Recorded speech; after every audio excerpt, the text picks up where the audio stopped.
Pored toga što se zbog krize sve manje gradi, mnoge potencijalne investitore obeshrabruju dugo čekanje na dozvole i komplikovane procedure.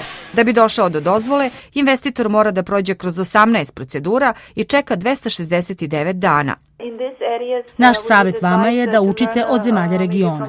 Dobar primjer je Makedonija koja je skratila vreme za dobijanje dozvola i ovlastila opštine da registruju zgrade u ime vlasnika. Nadležni tvrdi da ne sve zahteve odgovaraju zakonskom roku, kao i da je mnogo zahteva nepotpuno. U suštini sve dozvole koje su izdate, to je zahtevi koji su podneti, bili su nepotpuni, bez naknade za uređenje građevinskog zemljišta i vrlo često bez protivpožarne saglasnosti.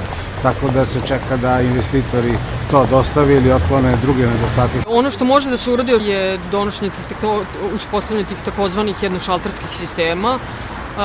Onda bi jako puno pomoglo u celom tom procesu i njegove efikasnosti uvođenje elektronskog procesa prijavljivanja za građevinske dozvole i elektronskog praktično nadgledanja procesa građevinskih dozvola da bi znali gde smo u tom procesu. Trebalo bi da Zakon o planiranju i izgradnji ubrza dobijanje građevinske dozvole.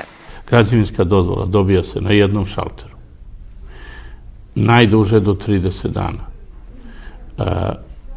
U startu je besplatno, znači da bi dobili građevinsku dozvolu nema nikakve obaveze plaćanja i što je veoma bitno, obaveze se ispunjavaju prema gradu i opštini samo ono što je ugrađeno.